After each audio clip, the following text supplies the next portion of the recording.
Hey guys, it's Sandro here. Today's video is the protection stage and final chapter in this 5-part Lexus RX home detailing series. Take me back to the riverside, counting days, passing time. Yeah, we were young and so alive. Now it feels like another life. For those of you following along, I've completed the interior, wheels and engine bay on this Lexus RX, given the exterior a decontamination cleanse, corrected all the paint and trims. So now, with the bulk of the work behind me, it's finally time to lay down some protection to both enhance and seal the finish.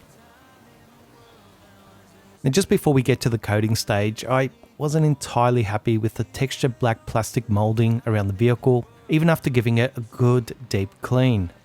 It had some patchiness, spottiness, scratches and cloudiness that my guess is was due to a few things like tyre dressing splatter, chemical etchings, scuffs and a little UV oxidation. Now, although applying a plastic protectant, dressing or even ceramic coating can absolutely improve the finish of these textured plastics, and in many cases is a great way to go, I decided to go a different way. I've personally found that using a good trim dye that's actually able to penetrate the surface of those materials can restore that black matte factory look without that shiny or greasy finish. And following up with a good ceramic coating to seal in the finish can provide great durability, performance and an easier upkeep. In terms of application, just make sure the trims are very well cleaned, bone dry and given an IPA wipe down beforehand. The trim dye should be applied and massaged in very well, allowed to self-level and dry, and then any excess should be lightly wiped and leveled down. You can also apply a second layer an hour or so later if the trim is quite bad and needs it. Most importantly, make sure you wait at least 24 hours before coating it and that it stays dry during that period. And it's been so long, you know, 'cause I've been living my whole life wishing I could turn back time, never stop to realize all the while.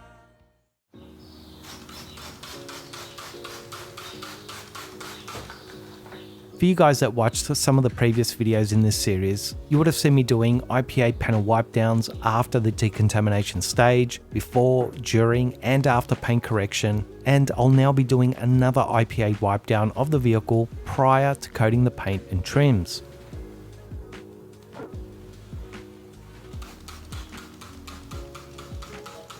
And although I didn't film it, I also constantly used blown air to remove dust off the vehicle throughout this whole process.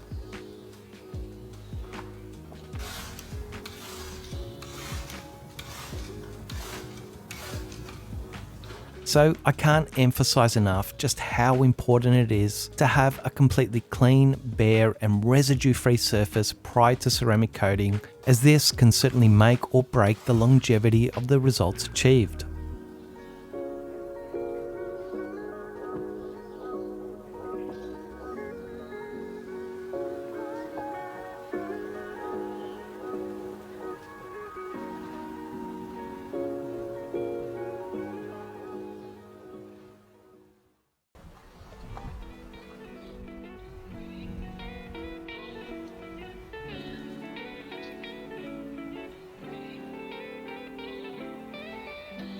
So after dozens of hours spent over the course of a couple of months, it was finally time to lay down some protection.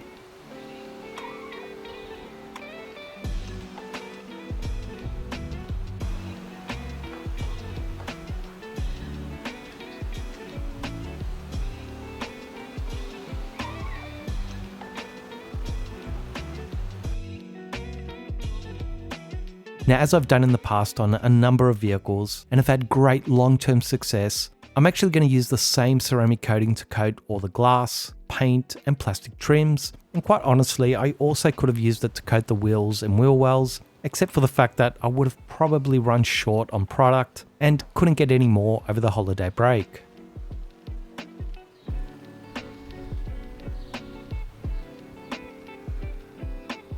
So let's talk about and really break down a ceramic coatings application. Now, whether you're using a more specific glass, wheel, trim, or general paint coating, the application method and goal is typically the same. Firstly, make sure you lay it down thoroughly, meaning you go on over your section several times and ensuring adequate coverage is achieved and not working too large of an area that's asking too much for any coating and will degrade the results. Secondly, allow the coating to flash, which means give its carrier solvents enough time to dissipate and the active ingredients enough time to bond or etch to the surface. And thirdly, you need to level down any high spots or streaks, which are basically excess product that needs to be wiped off to achieve a clean, uniform finish. What I'm trying to highlight here is that once you understand how to execute and assess these 3 coating application steps to a high degree, which are again layering, flashing, and leveling, it really doesn't matter what coating you're using, as although specific coatings will lay down differently, flash diversely, and level down with various degrees of difficulty, as long as you understand what you're looking to achieve with these 3 application steps, all you need to do is adapt your technique to suit the specific coating, your environment, and the trim or panel it's been applied to.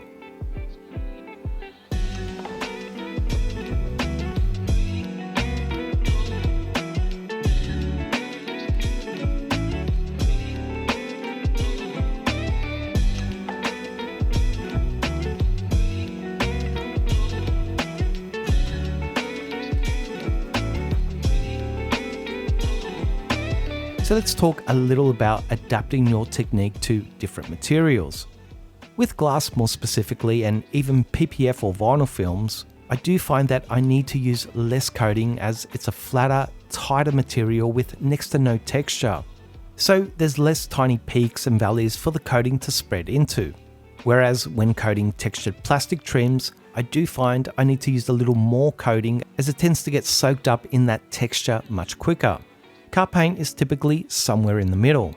So if I don't understand what I'm looking for and don't adapt my technique accordingly, I'm just going to have way too much product on the glass or PPF, which is going to cause the coating to flash inconsistently and too slowly in some areas, leading to varying results. And my leveling or wipe off will also be a nightmare with way too much excess coating to gather up, some of which may be over cured and sticky, and some of which may have not flashed or bonded at all. Alternatively, if I don't apply enough coating on a textured trim, it can lead to too thin of a layer that just won't be durable at all and can also cause rapid flashing and instant curing that's difficult to level down.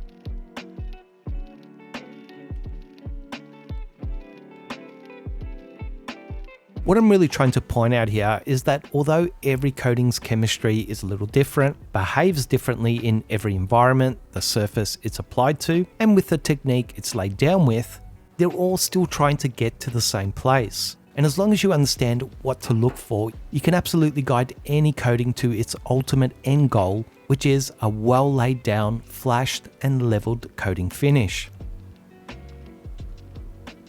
As with everything in life, there's so many little facets in car detailing, so you can never cover all of them in a video. So I try to discuss a few different things each time that I hope will be helpful to some of you out there.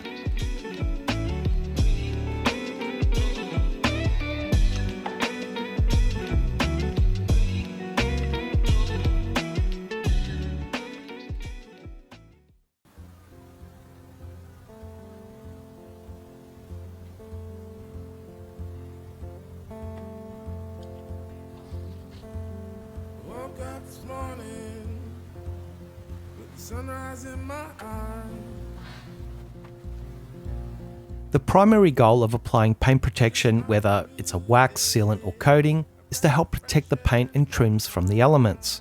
But there's also some great added benefits like an easier upkeep moving forward, as the vehicle should be better at rejecting contamination, be quicker to wash and dry, a little more swirl resistant with the added slickness and hardness, and the icing on the cake is that it should also look better with some increased gloss, saturation and clarity.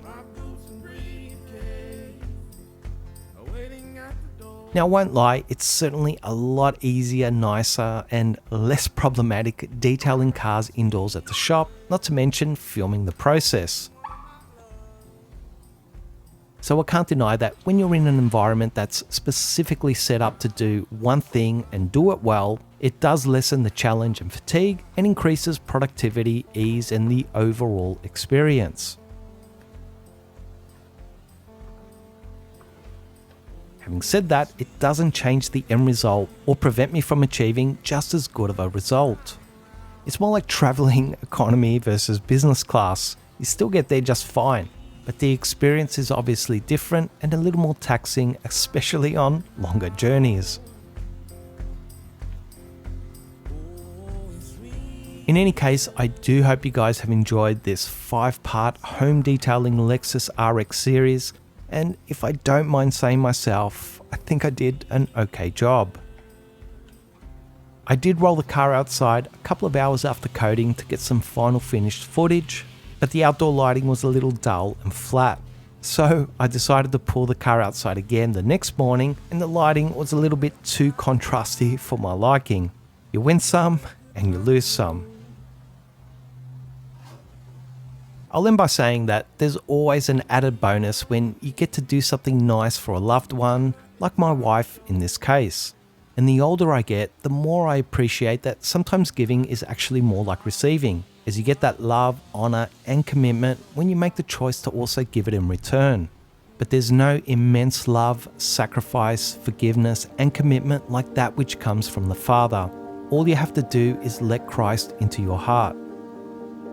For God so loved the world that he gave his only begotten Son, that whoever believes in him shall not perish but have eternal life. May God bless each and every one of you. Stay strong, stay faithful, and I'll see you next time.